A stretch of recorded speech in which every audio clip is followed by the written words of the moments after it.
India की फौज दुनिया की वाहिद फौज है जहाँ पे सबसे ज़्यादा मोर्टेलिटी रेशो है, जहाँ पे सबसे ज़्यादा एस्केपिज्म है कि लोग नौकरी से भाग जाते हैं। वो सिर्फ और सिर्फ जो है ना वो पैसे के लिए नौकरी कर रहे होते हैं, वो एक नौकरी समझ के कर रहे होते हैं। पाकिस्तान में फौजी नौकरी समझ के पैसे के लिए नहीं कर रहा होता, वो उस जज्बे के तहत कर रहा है। तो वो लड़ता भी उसी जज्बे से है ना। अब आप इंडियन को किस जज्बे से लड़ाएंगे? बिस्मिल्लाहिर्रहमानिर्रहीम, अस्सलाम वालेकुम। आदिल कास्ट के एक और एपिसोड के साथ आदिल अली आपके सामने। इस वक्त मुल्क की सूरत हाल काफ़ी कशीदा है। लोग परेशान हैं कि जंगी जहाज़ों की आवाज़ें क्यों आ रही हैं और फ़ौजी सामान की आमदोरफ्त क्यों हो रही है। क्या पाकिस्तान में जंग लगने वाली है? क्या पड़ोसी मुल्क पाकिस्तान के ऊपर हमलावर होने वाला है, और या फिर पाकिस्तान की सालमियत ख़तरे में? अल्लाह ना करे कि पाकिस्तान के ऊपर ऐसी कोई बुरी आँच आए और ऐसी कोई बुरी नज़र किसी की सलामत भी रह सके। अल्लाह ताला के फजल से ऐसी कोई भी आँख जो पाकिस्तान की तरफ उठे।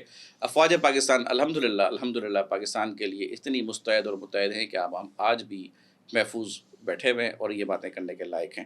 इस सारी सूरत हाल पे मेरे साथ एक एक्सपर्ट मौजूद हैं। डॉक्टर साहब ख़ुद भी टॉक शोज़ करते हैं। डॉक्टर सिद्दीक़ सरवर साहब काफ़ी गहरी नज़र से मुल्की मामलात को देख रहे होते हैं, ख़ासतौर पर दिफाई मामलात को बहुत बारीक बीनी से देख रहे होते हैं। मैं उन्हें उनका शुक्रिया अदा करूँगा और उनके प्रोग्राम को वेलकम करूँगा। अस्सलाम वालेकुम डॉक्टर साहब, बहुत शुक्रिया आपका कि आप तशरीफ़ लाए। वालेकुम अस्सलाम जी। आदिल साहब, आपका बहुत शुक्रिया, आपने अपना ये प्लेटफॉर्म दिया कि आज हम इस पे बात कर सकें, जो कि इस वक्त बड़ा हॉट इशू इस वक्त पूरी दुनिया के अंदर देखा जा रहा है कि पाकिस्तान और इंडिया के साथ इस वक्त क्या हालात क्या हैं। डॉक्टर साहब, मैं बिफोर इस पे कि मैं अपनी एक नाक़िस राय दूँ, मैं तो आपका तालिब इल्म हूँ, तफ़ील मकतब हूँ। आप माशाल्लाह बहुत बारीक बीनी से मामलात कवर कर रहे होते हैं। ये सिचुएशन ऑल ऑफ सडन, ये इंडस वाटर टीटी, फिर जंगी हालात, फिर ये अचानक से चीज़ें हुई क्या है? क्योंकि जबकि हम तो सिंध में धरने को कवर कर रहे थे। आदिल साहब, बड़ी अच्छी आपने इब्तिदा की। देखें, ये बेसिकली सडन नहीं है, ये पूरी प्लानिंग के तहत है। इंडिया जो है ना वो प्लान कर रहा है, और इसमें प्लानिंग के अंदर काफ़ी फुकदान नज़र आया उनकी इस तरह की प्लानिंग के अंदर। देखें, अगर आप बात करते हैं कि पाकिस्तान ने इस तरह से इंडिया के अंदर घुस के 26-27 टूरिस्ट को मार दिया, और वो कहाँ से होती रही इंटेलिजेंस इनकी? अगर ऐसा हुआ, अगर ऐसा हुआ था। अच्छा, अब देखें, जो पहलगाम की जिसकी बात की जाती है, वो लाइन ऑफ कंट्रोल से 400 किलोमीटर का वो डिस्टेंस है। 4 किलोमीटर का नहीं है, नहीं, 400 किलोमीटर का। जब 400 किलोमीटर आपकी टेरिटरी में कोई घुस के इस तरह से हमला करके और निकल जाता है, आप क्या प्रूफ करना चाह रहे हो? क्या साबित क्या करना चाह रहे हो? ऋतिक रोशन की मूवी उसने कर दिया। क्या बताना चाह रहे हो? क्या मतलब जो मूवीज में दिखाना चाहते हो आप, मतलब एक मूवी की शूटिंग कर रहे थे, आपको पता नहीं चला कि ये हो क्या रहा है? आपकी इंटेलिजेंस का इतना बड़ा फेलियर? ऐसा नहीं हो सकता। ये ऐसा नहीं है जिस तरह से पेश किया जा रहा है। ये फुल प्लान किया उन्होंने, और प्लान करने में काफ़ी सारी उनकी अपनी जो है ना वो कोताहियाँ सामने नजर आई। इसमें देखिएगा, मेरी जो ऑब्जर्वेशन है वो ये है कि थोड़े दिनों में करीब, मैं कहता हूँ कि कोई ऐसा बिल भारतीय लोकसभा में पेश होगा जिसके लिए उन्होंने मुसलमानों के खिलाफ लोगों का माइंड चेंज करने की कोशिश करनी है, और वहाँ पर ये चीज़ें शो की जाएंगी कि देखें जी, मुस्लिमों ने, पाकिस्तान ने ये किया हमारे साथ। अब वो बेसिकली इसको एक नैरेटिव बना के पूरी दुनिया के अंदर दिखाना चाह रहे हैं, जो मेरी ऑब्जर्वेशन है। ये सेल आउट कर रहे हैं, लेकिन ये पूरी तरह से नाकाम हो गया। उनकी अपनी आवाम ने इसको रद्द कर दिया है कि ये जो आपने नैरेटिव बनाया है, ये बेसिकली बनता ही नहीं है कि आप क्या कर क्या रहे हैं। फिर आपकी इंटेलिजेंस एजेंसियाँ कहाँ पर हैं कि आप इस तरह की हरकत कर रहे हैं कि 400 किलोमीटर आपके अंदर घुस के वो मार के चले गए और आप सोते रह गए, आपको पता ही नहीं है। हालांकि बीएसएफ, आपकी बॉर्डर सिक्योरिटी, बाकी जो नहीं, ये देखें ना कि जिस एरिया के अंदर हो रहा है वहां पर आपने लाखों की फौज लगाई हुई, हर एक कश्मीरी के ऊपर तो आपने बंदा लगाया हुआ है वहां पर, और 8 लाख 9 लाख फौज आपकी वहां पर जो है ना वो डिप्यूट है। इसकी मौजूदगी में ऐसा हो गया, कैसे हो सकता है? तो ये ऐसा तो नहीं है कि मोदी जो है वो अपनी क्रेडिबिलिटी आए दिन खोते जा रहे हैं, और उनके देखो उनके पास बेचने के लिए जो सेंटीमेंट होता है ना, वो ये होता है कि इंटरनेशनल कॉन्फ्लिक्ट। सिर्फ और सिर्फ उनके पास यही एक मैं सही कह रहा हूँ, बिल्कुल ऐसा ही है, बिल्कुल यही पॉइंट बचा है। खो नहीं चुके, खो चुके हैं, खो नहीं रहे, खो चुके हैं। तो वो अब इस तरह की हरकतें करके, पिछले इलेक्शन हुए तो मोदी साहब उसमें तो हार रहे थे, उन्होंने फिर किससे इत्तेहाद करके ये गवर्नमेंट बनाई, और उस वक्त भी वो एक हवाई जहाज है, मेरा ख्याल नाम उसका पता नहीं क्या था, मेरा पता नहीं क्या नाम है उसका, वो जो राफेल पता नहीं कुछ था, कि वो आएगा तो पाकिस्तान की नींदें हराम करेगा। तो एक हवाई जहाज पे तो वो मुल्क में हुकूमत खड़ी कर रहे हैं, तो मुल्क में इंतशार और नफरत को हवा दे के, वहाँ पे हिंदू मुस्लिम फसादात करा के क्या वो अपने मुल्क का अमन बरकरार रख पाएंगे? बिल्कुल भी नहीं। देखें, अगर खुदा न खास्ता मैं ये कहता हूँ कि अगर जंग की सिचुएशन होती है, उनकी अपनी आवाम, अभी आप देखें ना कि 2 दिन पहले, कल बल्कि उनके अपने चैनल्स ने क्या, मीडिया ने क्या चलाया कि उनके अपने जहाज़ जो है ना वो गिर रहे हैं। हाँ, वो दिखा रहे हैं कि ये जंग लड़ेंगे। अब दूसरा ये है कि इतनी बड़ी उनकी आर्मी है, आर्मी के अंदर किस जज्बे के साथ वो जंग लड़ेंगे पाकिस्तान के साथ? वो जज्बा कहाँ से लाएंगे? उनके फौजी तो वहाँ खुदकशियाँ कर रहे हैं, वहाँ से अर्ली रिटायरमेंट ले रहे हैं, उनके तो है नहीं, चीज़ें नहीं है। तो किस तरह से वो पाकिस्तान के साथ, पाकिस्तान के पास जो एक बीइंग ए मुस्लिम जो एक जज्बा है, ये कहाँ से लेके आएंगे? इंडिया की फौज दुनिया की वाहिद फौज है जहाँ पे सबसे ज़्यादा मोर्टेलिटी रेशो है, जहाँ पे सबसे ज़्यादा एस्केपिज्म है कि लोग नौकरी से भाग जाते हैं, और ये वो लोग हैं जो ज़बरदस्ती गाँव कोटों से आके अपने सिपाहियों को पकड़ के ले जाते हैं कि आओ तुम ड्यूटी पे हाजिर। वो सिर्फ और सिर्फ जो है ना, वो पैसे के लिए नौकरी कर रहे होते हैं, वो एक नौकरी समझ के कर रहे होते हैं। पाकिस्तान में फौजी नौकरी समझ के पैसे के लिए नहीं कर रहा होता, वो उस जज्बे के तहत कर रहा है। तो वो लड़ता भी उसी जज्बे से है ना। अब आप इंडियन को किस जज्बे से लड़ाएंगे? देखिए, पाकिस्तानी फौज को आप बादी नज़र में किसी भी नज़र से देखें, किसी भी तरह से देखें, पाकिस्तान के ऊपर इंटरनली बहुत सारी बातें होती है, लेकिन बात यह कि पाकिस्तान का वो इतने कि बेतेग होकर लड़ता है एक सिपाही मैदान में। तो ये तो आप पाकिस्तान फौज को क्रेडिट दें कि आज अगर आप यहाँ पे बैठे हुए पाकिस्तान मुस्लिम दुनिया की सबसे बड़ी एटॉमिक पावर है, और आप दुनिया के बहुत से बड़े ताकत के पहाड़ों को मुंह दे के बैठे हुए, और आप अभी तक जो है वो ठीक है, आपका जो बैरूनी दुश्मन है वो आपके अंदर अंदरूनी खलफिशार फैलाने की कोशिश कर रहा होता है। हो सकता है इस वक्त जो सिंध में हो रहा है उसके पीछे भी किसी की कोई सोर्सिंग हो, इस वक्त जो केपी में हो रहा है, जो बलूचिस्तान में कोई ना हो, लेकिन पाकिस्तान की सालमियत नहीं, ये तो फैक्ट है ना, ये तो प्रूवन है, ये तो प्रूवन है कि बलूचिस्तान के अंदर जितनी भी ये होते हैं, इसके पीछे रहा कि कितनी सारी एजेंसीज के कितने सारे लोग काफ़ी सारे टाइमों में पकड़े जाते रहे, और उन्होंने इसको एडमिट भी किया। कुलभूषण यादव वाला देख लेना, वो कहाँ से पकड़ा गया? इन बॉर्डर्स के ऊपर तो आपको ये बंदे रॉ के एजेंट पकड़े जाते हैं। ये तो बिल्कुल, ये तो इंडिया कराता है, इसमें तो कोई दो राय है ही नहीं ना।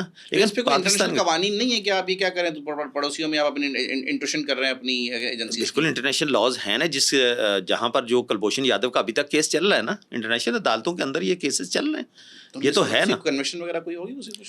बिल्कुल होगी, लेकिन उसके साथ साथ वक्त के साथ साथ चीज़ें होती हैं ना, उसके ऊपर केसेस चल रहे हैं। अब देखो उसका क्या रिजल्ट निकलता है। एक और चीज़ है, देखिए पाकिस्तान एक अपनी एक स्ट्रेटजी के साथ चल रहा होता है। हम बॉदर नहीं करते कि पड़ोस में क्या हो रहा है ना, क्योंकि हम तो वो लोग हैं कि हम अपनी मामलात में उलझे हुए हैं, लेकिन पाकिस्तान पड़ोसी मीडिया पे बहुत ज़्यादा अपना मतलब पड़ोस के मामलात पे कोई बहुत ज़्यादा फोकस नहीं करता।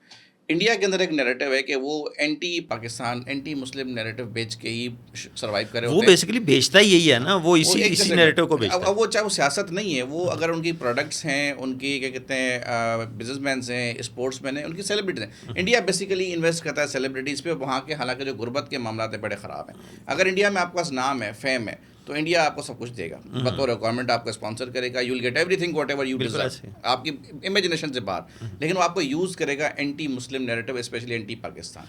तो ये क्या उनका माइंडसेट क्या है इसके पीछे? बेसिकली देखिए, पाकिस्तान के साथ तिजारत तो किसी किस्म की कोई है नहीं, जो भी बड़ी लोकल लेवल के ऊपर कोई छोटी मोटी होती है। असल में पाकिस्तान के साथ वो सिर्फ उसके पास सिर्फ एक नैरेटिव ये जो है ना हिंदू मुस्लिम वाला, इसको वो फसाद को हवा देता है, जिसकी वजह से वो अपना वहाँ का वोट जो है ना वो गैदर करता है। अब आ जाते हैं इसके दूसरी साइड पर, अगर इंडिया पाकिस्तान के साथ जंग करता है, नुकसान किसका होगा? कितना नुकसान होगा? पाकिस्तान 25 करोड़ अवाम, इंडिया 1.25 अरब की पॉपुलेशन। आप ये देखें, एक इसी जो है ना वो आप पॉपुलेशन के पॉइंट ऑफ व्यू से दो गाड़ियों की आप एग्जांपल ले लें। एक अगर BMW रोड पे चल रही है और एक करोला चल रही है, अगर दोनों की टक्कर हो जाती है, नुकसान किसका ज़्यादा होगा? BMW का। परसेंटेज वाइज ऑब्वियसली सी बात है, जिसकी पॉपुलेशन ज़्यादा है।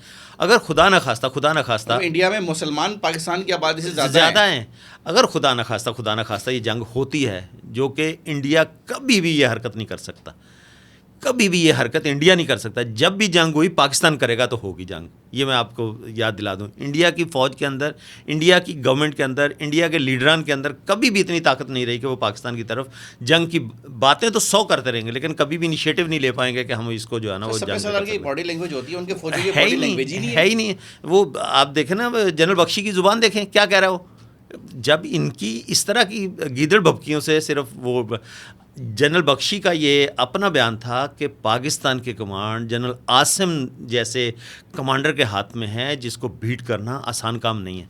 तो जब आपके जनरल मेंटली तौर पे ऑलरेडी पाकिस्तान से हारे हुए हैं, तो वो कैसे जंग लड़ेंगे?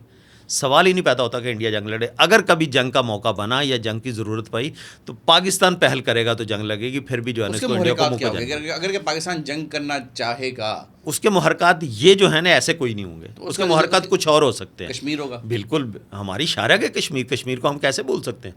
कश्मीर पाकिस्तान की प्रायोरिटी ही है, प्रायोरिटीज़ को तो कभी भी पीछे नहीं रखा जा सकता ना। तो जंग अगर होगी तो वो कश्मीर पे होगी, और वो पाकिस्तान जब पहल करेगा उसके भी सर्कमस्टांसेस होंगे इंटरनेशनल लॉज को फॉलो करते हुए, तो फिर देखना कि इंडिया के साथ क्या होता है।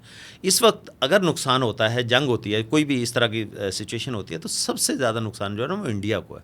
तो वो कभी भी इस तरह की हरकत नहीं लेगी। से कि अभी के अमेरिकन सफारत खाने के जो नुमाइंदे हैं उनके बयान आता है कि हम सिचुएशन को क्लोजली मॉनिटर करें, लेकिन उनका जो एक आमियाना बयान होता है, बड़ा आमियाना तर्ज का बयान के हम उनके अंदरूनी मामलात में इंटरफेयर नहीं करते।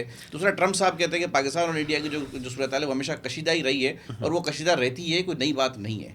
ये देखें ट्रंप साहब के भी इसमें जो है ना वो यू टर्न आ रहे हैं। ट्रंप साहब इस वक्त जो है ना वो मुआशी खुदकशी करने की बिल्कुल दहाने पे खड़े हुए हैं। बिल्कुल दहाने पे खड़े हुए हैं। अब वो रोज़ नए नए यू टर्न ले रहे हैं, नए नए यू टर्न ले रहे हैं।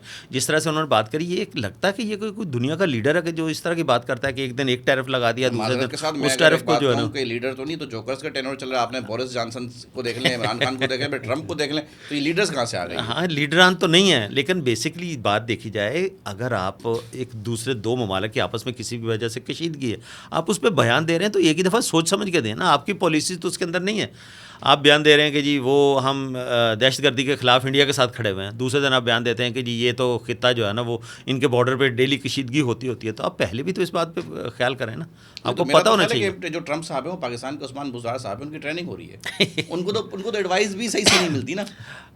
बस क्या कह सकते हैं कि वहाँ की आवाम ने उनको चुना है। अब उनका आवाम ने चुना है या आवाम के नहीं, वहाँ पर जो भी खैर एक डेमोक्रेसी की बात की जाती है कि ठीक है जी वो एक सिलेक्शन के बाद सिलेक्टेड वो हैं, इलेक्ट होके आए हैं, सॉरी, तो वो एक हाँ उनका इलेक्टोरल वोट ज़्यादा निकला जिसकी वजह से उन्होंने कमांड संभाली।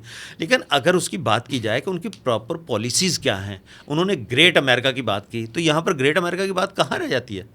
नहीं, तो ग्रेटर इसराइल और ग्रेटर अमेरिका बेसिकली ये दोनों एक दूसरे के साथ मर्ज हुए नहीं है कि ग्रेटर इसराइल के पीछे तो ग्रेटर अमेरिका ही है। ग्रेटर अमेरिका तो है, लेकिन ग्रेटर अमेरिका बने तो ना इन सारी पॉलिसी। आपको पता है कि अमेरिका को इस वक्त जो है वो फाइनेंशियली कितनी ज़्यादा डस पहुंच चुकी है, कितना ज़्यादा वो लोन्स के अंदर धंसता चला जा रहा है। ऐसा तो नहीं है ना कि वो बहुत ज़्यादा अच्छा, उसके बावजूद वो आपके पड़ोसी मुल्क जहाँ जिसकी सरजमीन आपके खिलाफ दहशतगर्दी भी यूज़ होती है, उनको हर महीने माहाना फंड दे रहा है। बिल्कुल ऐसा ही। उसके पीछे क्या वजह हो सकती है? देखें, वजूहात तो बहुत सारी हो सकती हैं, पीछे उनके कोई एग्रीमेंट्स हैं, पीछे सारी चीज़ें हैं। लेकिन अगर आप फॉरेन रिजर्व्स की बात करें, एग्रीमेंट्स हैं, वो उनको फंड भी कर रहा है, तो फिर उनसे ट्रंप साहब असला क्यों वापस मांग रहे हैं? ये सिर्फ दुनिया को दिखाने के लिए है। एक्चुअल पीछे जो कहानी है ना वो सामने मंजरेआम पे नहीं लाई जाती। जो मंजरेआम पे लाई जाती है, जो हम लोग जिस पे बहस करने के लिए जाते हैं ना, वो बेसिकली वो नैरेटिव होता है जो वो पेपर्स पे लिख के दुनिया को देते हैं। अंडरग्राउंड के एग्रीमेंट्स हैं वो एक अलग हैं बिल्कुल ही इनके। उन एग्रीमेंट्स की बेस के ऊपर ये एक दूसरे की सपोर्ट करके एक दूसरे के साथ। आप पाकिस्तान के दिफा को बहुत बारीकी से मॉनिटर कर रहे होते हैं, आपका तजिया बड़ा ही वजनदार होता है। आप पाकिस्तानी दिफाई लाइन जो है वो इस वक्त उनका क्या स्टांस है? देखिए, पाकिस्तान की दिफाई लाइन अल्लाह के फजल से बहुत मजबूत हाथों में और बहुत ज़्यादा शोर शाट है हम लोग के। पाकिस्तान किसी भी बेयकीनी सूरत हाल का मुकाबला बड़ी दीदा दिलेरी के साथ और बड़े पेशा वराना सलाहियतों के साथ कर सकता है। पाकिस्तान इस वक्त जो है ना वो पूरी दुनिया के अंदर, एक पाकिस्तान का नाम है, पाकिस्तान आर्मी का। ऐसा नहीं है, ये जो इंडिया ने बेसिकली अभी ये जो शोशा छोड़ा, इसमें मैंने आपको एक तो पॉइंट इसका ये बताया कि इनकी लोकसभा के अंदर कोई ना कोई ऐसा बिल पेश होने के लिए जा रहा है जिसकी बेस के ऊपर इन्होंने उस बिल को पास कराना है, जिसकी वजह से इन्होंने एक शोशा क्रिएट किया। दूसरा, इस वक्त की जो सिचुएशन पूरी दुनिया के सामने है, जो गज़ा की, इराक़ की और इसराइल की है इस वक्त, उसके ऊपर भी मेंटली तौर पे दोनों को बिज़ी करने की बात है कि पाकिस्तान को इस वाले बॉर्डर के ऊपर बिज़ी किया जाए मेंटली तौर के ऊपर। इसमें इंटरनेशनल साजिश भी हो सकती है इसके पीछे, और यकीनन मैं समझता हूँ कि पाकिस्तान को जो है ना वो इधर बिज़ी कर दिया जाए ताकि ये मेंटली तौर पे इतना फ्री ना हो कि कुछ और सोचने की पोजीशन में चला जाए। तो ये एक इंटरनेशनल साजिशें भी हैं जो इसके साथ काम कर रही हैं, और पाकिस्तान को सिर्फ इन बॉर्डर्स के ऊपर बिज़ी करने के लिए मेंटली तौर पर थोड़ा सा जो है ना इनको अटेंशन को डाइवर्ट करने के लिए किया। जहाँ तक मेरा एक छोटा सा तज्जिया है जो मैं समझता हूँ, जो मैंने दौरान तालिब इल्मी उस्ताद से सीखा, आप लोगों से सीखा है, आप लोगों को सुना है, मैं समझता हूँ कि पाकिस्तान दुनिया की वाहिद एटमिक कुव्वत है और दुनिया के जो कुफार हैं उनके लिए एक ख़तरा है। क्योंकि तो एल दी एंड ये एक जंग है यहूद और नसारा की, कि उनको हम पे गलबा पाने की ख्वाहिश तो है, जो कि वो कुव्वत ईमानी सरशार नहीं है। अल्हम्दुलिल्लाह हमारा सिपाही जो है वो कुव्वत ईमानी लेकर बताता, तो ये पूरा तो हो नहीं पाएगा। लेकिन कहीं ना कहीं उनके दिमाग में ये खौफ ज़रूर तारीर करता है कि भाई one fine day Pakistan can surprise us. बिल्कुल ऐसा ही तो है। पाकिस्तान की जो अफवाज हैं वो कता नज़र तमाम मामलात के इस लाइन पे तो देखें आप, अगर लोग हम पे तनकीद करते हैं कि दिफा का बजट बहुत ज़्यादा है, तो भाई बजट इसलिए ज़्यादा है ना कि आपको हिफाजत भी चाहिए, आपको बैरूनी स्टेक होल्डर से अपने आप को बचाना भी है, और आपके अखराजात भी हैं, और आपकी अफवाज के जो हजम है उसको भी मैनेज करना है। लेकिन इस वक्त ये देखें कि पाकिस्तानी अफवाज की जो कमान है वो जनरल आसिम मुनीर साहब के पास है। आसिम मुनीर साहब मेरी नज़र में कदरे प्रोफेशनल आदमी है। उन्होंने जब से उनको मैं देख रहा हूँ तब से उन्होंने अब तक किसी भी ऐसे कॉन्फ्लिक्टिंग सिचुएशन में हाथ नहीं डाला कि वो पाकिस्तान की पॉलिटिक्स के साथ वो उलझ रहे हों, इदारों के साथ गुथम गुथा हो रहे हों, पाकिस्तान के अंदरूनी मामलात में उनका एक ही स्टांस होता है कि भाई पाकिस्तान के अंदरूनी मामलात पाकिस्तान के जो इदारे हैं, जिसका जो डोमेन है वो करेगा, बैरूनी हिफाजत के जिम्मेदार हमें, हाँ जहाँ तक हो सकेगा हम आपको फैसिलिटेट करेंगे। और उनका एक अच्छा इनिशिएटिव है कि उन्होंने SIFC पाकिस्तान को सपोर्ट कर रहे हैं, उसको खुद मॉनिटर भी कर रहे हैं, और उन्होंने ग्रीन पाकिस्तान का एक इनिशिएटिव भी लिया, चोलिस्तान की ज़मीन को उन्होंने आबाद करने की कोशिश भी की, और पाकिस्तान को कॉर्पोरेट फार्मिंग के तहत जो पूरी दुनिया में हो रही होती है, बिल्कुल ऐसा ही है। ज़राअत को बढ़ा के पाकिस्तान को इकोनॉमिकल बूस्ट देने की कोशिश भी की, जो कि उनका एक अच्छा इकदाम है। लेकिन पाकिस्तान के अंदर ये मामला कॉन्फ्लिक्टिंग सिचुएशन का शिकार हो गया। आप इस पर क्या कहते हैं? देखिए, इसमें दो चीज़ें हैं। एक तो ये है कि जो बजट की बात की आपने कि दिफाई बजट बहुत ज़्यादा है। देखें, हर साल हम ये चाहते हैं कि हमारी सैलरी के अंदर इजाफा हो, ऐसा ही है। हर दूसरा बंदा ये कहता है कि मेरे प्रॉफिट के अंदर इजाफा हो।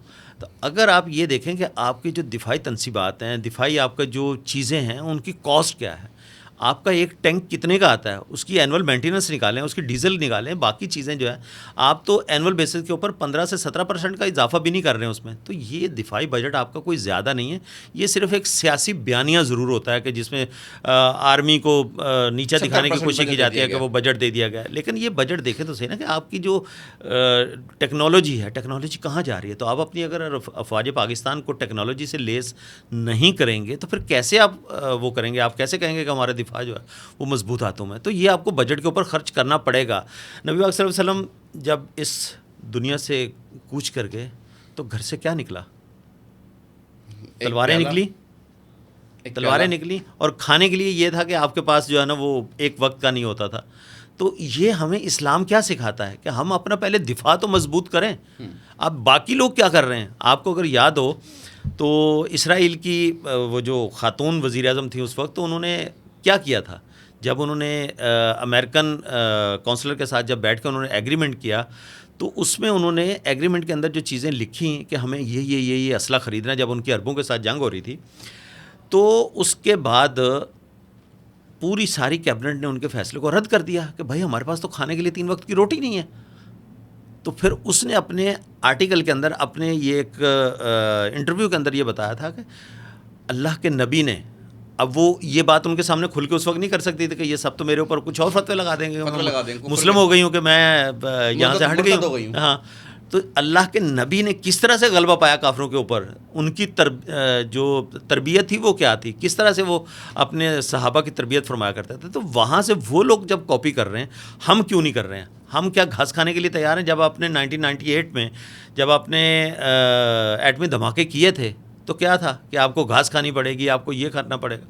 तो भाई जब तक आप एक मर्दाना जब एक फ़ैसला नहीं लेंगे, डिसीजन नहीं होगा आपके अंदर, तो आप तो फिर इनकी बातों के नीचे आ जाएंगे।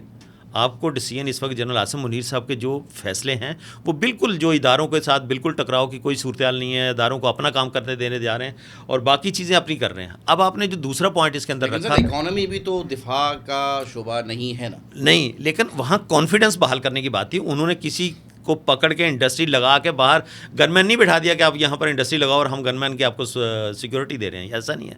उन्होंने वो कॉन्फिडेंस बहाल करने की कोशिश की कि मुल्क पाकिस्तान में रोज़गार के मौके और मुल्क पाकिस्तान में तरक्की करने के लिए आपके पास जो अपॉर्चुनिटीज़ हैं पूरी दुनिया में नहीं है इस वक्त। आप देखें, लेबर आपके पास सस्ती है, बिल्कुल है। आपके पास इस वक्त एक चीज़ आपको सबसे ज़्यादा मार रही थी, पावर कंजम्पशन। जो बिजली आपके पास इतनी महंगी थी, ये जो एक आपके एग्रीमेंट्स चल रहे थे, अब उनके साथ भी जिस तरह से मैं कहता हूँ कि ये पाकिस्तान की इस वक्त की जो भी सियासी पार्टियां मिलके इस गवर्नमेंट को रन कर रही हैं, उनका एक बहुत अच्छा डिसीजन है कि जो उन्होंने कोई भी किसी भी कॉन्फ्लिक्ट में नहीं गए, किसी अदालतों में नहीं गए, कोई ऐसा कोर्ट्स में आपका मसला नहीं गया, लेकिन आपने उनके साथ निगोशिएट कितना अच्छा किया। जब आपने पावर कंजम्पशन के अंदर, आपने टैरिफ के अंदर, ऐसा यही था कि इस वक्त ये तमाम स्टेक होल्डर्स एक ऐसी सिचुएशन पे खड़े हुए हैं जहाँ पे हज़रत आसिम मुनीर साहब की SIFC की कॉर्पोरेट फार्मिंग की दुनिया को पाकिस्तान की तरफ लाने की, लेबर सस्ती करने की, बिजली कॉस्ट बचाने की, पाकिस्तान की इकॉनमी को बढ़ाने की जितनी भी अफवाज पाकिस्तान की इस वक्त खुलूस नीयत पे मुश्तमिल काविशें हैं, इस वक्त सियासी जमातें उस पर सरापा एहतजाज हैं,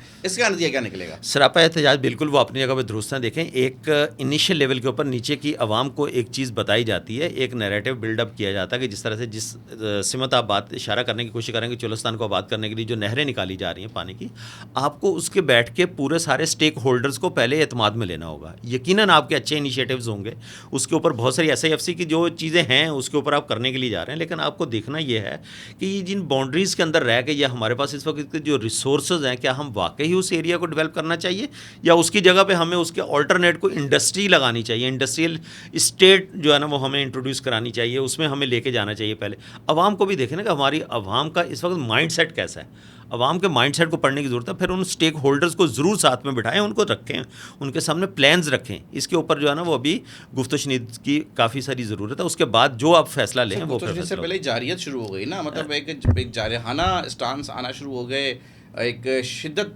अंगेज रिस्पांस। अब देखें, अगर आपने पाकिस्तान की सड़कें बंद कर दी हैं तो मेरा ख्याल है पूरे मुल्क का नुकसान है सर। बिल्कुल ऐसा ही है। तो मैं तो मईशत, मैं देखिए मैं कारोबारी तबके से ताल्लुक़ रखता हूँ, मईशत पाकिस्तान की रीढ़ की हड्डी है, ऐसा ही है। और कराची के अंदर पोर्ट मौजूद है, आपके पास पाकिस्तान से आम रफ्त हो रही है। इस वक्त पूरी दुनिया के अंदर जो है, पूरे पाकिस्तान के अंदर प्रोजेक्ट्स हैं जो सफ़र कर रहे हैं, लोग सफ़र कर रहे हैं, अशिया खुर्द और नोश सफ़र कर रही है, पोर्ट से नहीं पहुंच पा रही हैं। आपकी जो कुर्बानी के जानवर आने वाले हैं वो यहाँ 40 से 42 हज़ार गाड़ियाँ आपकी ये दोनों तरफ बबरलो और सक्कर के दोनों अतराफ में खड़ी हुई हैं। कई ऐसी पीछे तैयार खड़ी हैं कि हमने निकलना कब है। हाँ, आमदोरफ्त आपकी बिल्कुल बंद हुई है। इन नाआकिबत अंदेश लोगों को एक सवाल है, बड़ा तफसील में चाहूँगा आपसे। इस मुल्क में इस वक्त एक ऐसा टोला है जो इंतशार चाहता है। पाकिस्तान पीपल्स पार्टी का एक स्टेक है पाकिस्तान की हुकूमत में, पाकिस्तान मुस्लिम लीग नून का स्टेक है, और मेरा ख्याल है कि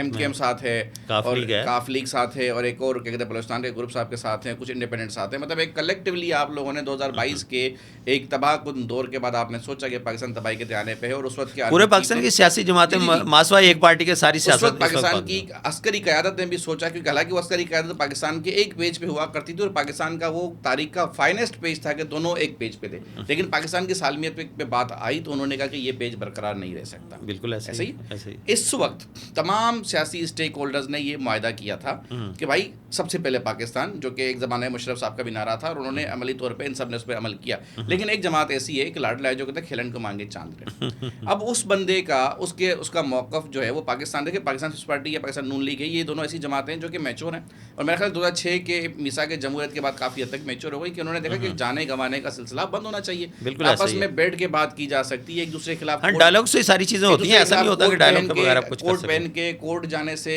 एक दूसरे को माजूल करने से बेहतर है कि आप 5 साल का टेन्योर पूरा होने दें और मामला चलने दें, डीरेल ना हो, मामला चलें अफवाह व तफहीम से। पाकिस्तान पीपल्स पार्टी और नून लीग कहती है कि हम बैठ के मामला हल कर लेंगे। एक टोला मौजूद है, वो किसी भी यूनिफॉर्म में, मैं यूनिफॉर्मिटी को रिप्रेजेंट नेम नहीं करता क्योंकि मैं खुद भी उसको रिप्रेजेंट करता हूँ, लेकिन मेरा स्टांस हो सकता है डिफरेंट हो, ठीक है, मेरी कम्युनिटी का डिफरेंट हो। अब मसला ये है कि वो जमात ये कहती है कि अगर आप पाकिस्तान से सच्चे हैं तो पाकिस्तान में आप अदम एतमाद की तहरीक क्यों नहीं लेके आ जाते, आप हुकूमत छोड़ क्यों नहीं देते?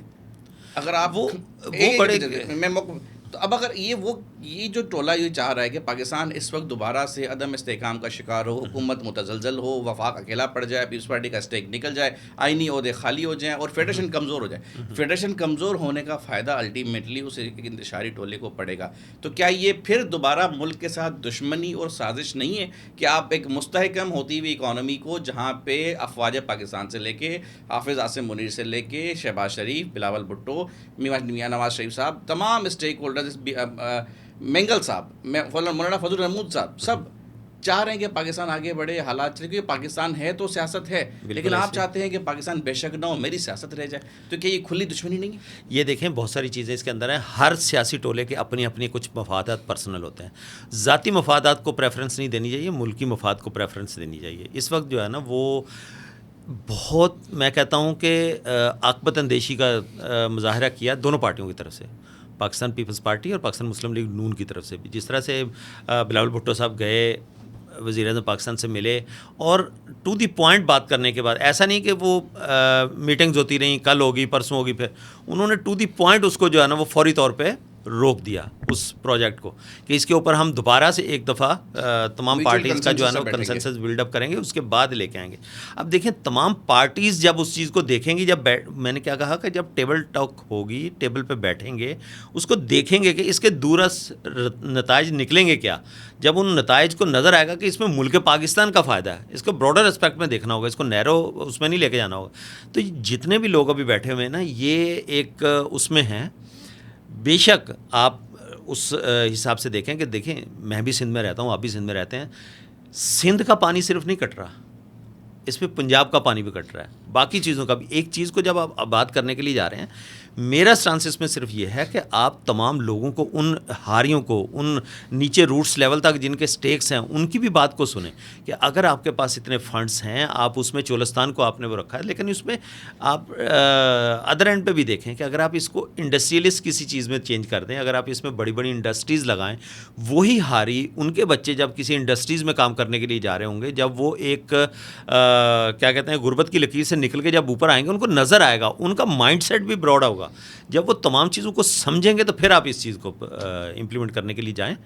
वक्त लगेगा, ऐसे नहीं हो सकता कि अभी फिलहाल वो जमात तो देखें, वो जमात तो वो खुद बता सकती है कि क्या चाहती है, उनके पीछे कौन से ऐसे अवामल हैं जिसके उन्होंने बिठाए हुए हैं जो धरना देके, वो तो इनको कब तक फंडिंग होती है? उनको जब फंडिंग तो ये देखें ना, ऑब्वियसली सी कहीं ना कहीं से है ना, पीछे वो तो सुराख है ना जहाँ से फंडिंग हो रही है। और ये किसी तो पाकिस्तान छुपी हुई बात है ना, ये तो मुखालिफत की हुर्मत पे। ये देखें ना कि इस वक्त आपका पाकिस्तान, पंजाब और सिंध दोनों कटे हुए हैं, आपके पोर्ट्स कटे हुए हैं। तो जब तक ये चीज़ें बहाल नहीं होंगी, आपका कितना डेली बेसिस पे अरबों डॉलर, अरबों रुपये का नुकसान आपका डेली बेसिस पे हो रहा है। तो 40 से 45 हज़ार गाड़ियाँ आपकी हुर्मत पे लकीर है, तो इस पे एक्शन क्यों नहीं होता? देखें, इस पे लाठीचार्ज तो नहीं करेगी गवर्नमेंट भी, वो अपने ही बंदों के साथ, अगर कोई एक अपने उससे हटा हुआ करके, तो आपने यादगार शोधा पे हमले करवा दिए अपनी आवाम को भी तो उन्होंने थोड़ा सा वो देखना है, क्योंकि आगे बैठी हुई तो आवाम है, वो टोला खुद सामने तो नहीं है ना, उसके पीछे फीडिंग हो रही है, आगे किसको लाया जा रहा है। तो वो अपनी आवाम को भी ये, इसीलिए इसको रोकने का मतलब यही है कि अभी इसको बैठ के इसको अफाम तफ़हीम से हल किया जाए, और इसका जो है ना वो काबिल कबूल हल निकाला जाए। सर, अफाम तफ़हीम ये कि जमहूरी जमातें पाकिस्तान में इस वक्त हुकूमत करें, जमहूरी जमातों के पास प्लेटफॉर्म होता है।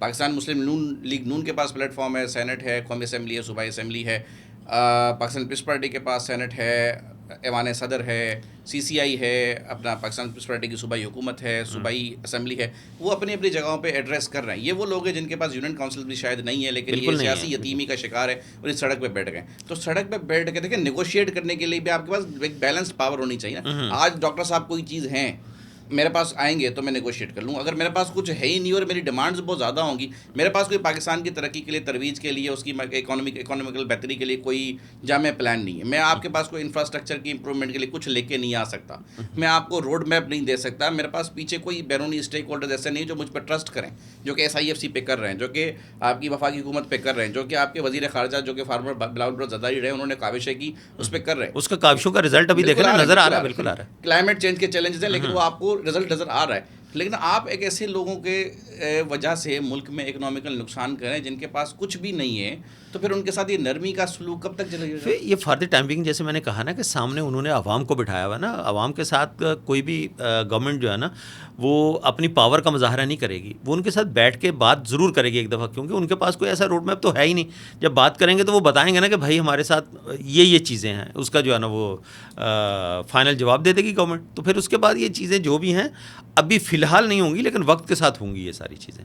मैंने कहा ना कि उसको अभी फ़िलहाल आपको किसी और डायरेक्शन में उसको लेके जाना। लेकिन मैं आपसे आखिरी कमेंट्स लूँगा इस प्रोग्राम ख़त्म करने से पहले कि आप ये तो समझते हैं ना कि इस मामले को कुछ लोग अफवाम और तफ़हीम से चला सकते हैं, प्लेटफॉर्म पे एड्रेस कर रहे हैं, जलसे जुलूस कर रहे हैं, आइनी जमहूरी तरीके से एहतजाज कर रहे हैं, पुरअमन तर्ज का एहतजाज कर रहे हैं, उनके एहतजाजी धरनों पे, एहतजाजी काफ़िलों पे हमले हो रहे हैं। लेकिन कुछ लोग ऐसे हैं जो कि इस पर इंतशार चाहते हैं और सियासत कर रहे हैं। इससे आप इत्तफाक करेंगे? देखें, इंतशार तो हमारे पाकिस्तान में इंतशारी टोले किसी न किसी तरह से हर वक्त मौजूद रहते हैं। उनकी कोशिश ये होती है कि कोई भी गवर्नमेंट जो है ना वो तरीके से आगे ना बढ़े, उनका दाल रोटी इसी चीज़ से चलती है, तो वो अपनी दाल रोटी चलाने के चक्कर में जो है ना इस तरह की हरकतें करते रहते हैं। लेकिन मेजॉरिटी को देखा जाएगा, मेजॉरिटी क्या है इस वक्त जो है ना वो मुल्क पाकिस्तान तरक्की की डिगर के ऊपर चला है, उसको चलने देना चाहिए। ये एक बहुत अच्छा नहीं, बहुत बड़ा इनिशिएटिव है पाकिस्तान का।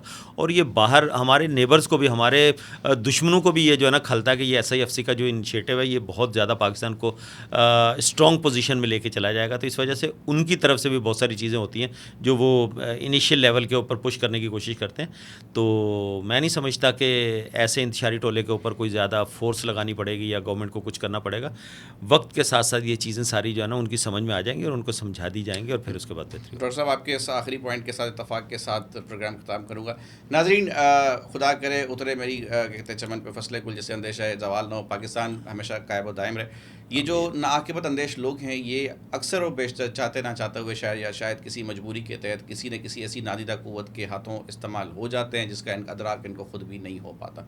होता ये है कि हम सभी पाकिस्तान से मोहब्बत करते हैं। पाकिस्तान में बसने वाला कोई शख्स ऐसा नहीं जिसके दिल में पाकिस्तान न बसता। हम सबसे पहले पाकिस्तानी हैं, उसके बाद हम पंजाब से हैं, सिंध से हैं, बलूचिस्तान से हैं, कराची से हैं। हम मुहाजिर भी नहीं हैं, हम पाकिस्तानी हैं। पाकिस्तान की सालमियत में हम कभी कभी कोई आँच आने नहीं देंगे। कराची में, पाकिस्तान में इस वक्त जो पानी का मामला चल रहा है, डॉक्टर साहब ऑलरेडी दिफाई मामला है, बहुत सारी बात कर चुके हैं। मैं एक छोटा सा तबसरा दे के प्रोग्राम ख़त्म करूँगा। कराची में अगर ये जो कारोबारी इकनॉमी एक्टिविटीज़ हैं, सुबह सिंध में अगर पानी की किल्लत होती है तो ये किल्लत कराची तक आएगी। 2030 की प्रेडिक्शन है, 2050 की प्रेडिक्शन है। कराची में अगर रहायशी तबके को पानी नहीं मिलेगा तो इंडस्ट्री को भी पानी नहीं मिलेगा। और कराची एक इंडस्ट्रियल हब है जो कि पूरे पाकिस्तान को चला रहा होता है। कराची में पाकिस्तान के तमाम इलाकों से, तमाम मकतबा फ़िक्र से ताल्लुक़ रखने वाले बिला तफरीक रंग और नस्ल लोग अपने ज़रिए मुआश के लिए तशरीफ़ लाते हैं और यहाँ पर काम करके अपनी रोज़ी रोटी का बंदोबस्त कर रहे होते हैं। अगर कराची मुतासिर होता है तो ये सिर्फ सिंध का नुकसान नहीं है, सिर्फ कराची का नुकसान नहीं है, ये पूरे पाकिस्तान का नुकसान है। जो कि मैं समझता हूँ कि इस वक्त पाकिस्तान के स्टेक होल्डर्स, उसमें अस्करी क़यादत हो, उसमें सियासी क़यादत हो, उसके अंदर इतने समझदार लोग मौजूद हैं। आर्मी चीफ हाफिज़ आसिम मुनीर साहब हों, वज़ीर-ए-आज़म शहबाज शरीफ साहब हों, सेक्रेटरी के चेयरमैन बिलावल भुट्टो साहब हों, या जो भी दीगर स्टेक होल्डर जो CCI के अंदर मौजूद हैं, क्योंकि ये वो नुमायाँ चेहरे हैं जो पाकिस्तान को लीड कर रहे हैं। ये इतनी आक़िबत अंदेशी ज़रूर रखते हैं कि पाकिस्तान को किसी भी जज्बातियत की नज़र नहीं होने देंगे। इस दुआ के साथ कि हमेशा आबाद रहे मेरा चमन, पाकिस्तान जिंदाबाद, पाक फौज पाइंदाबाद। अल्लाह हाफ़िज़।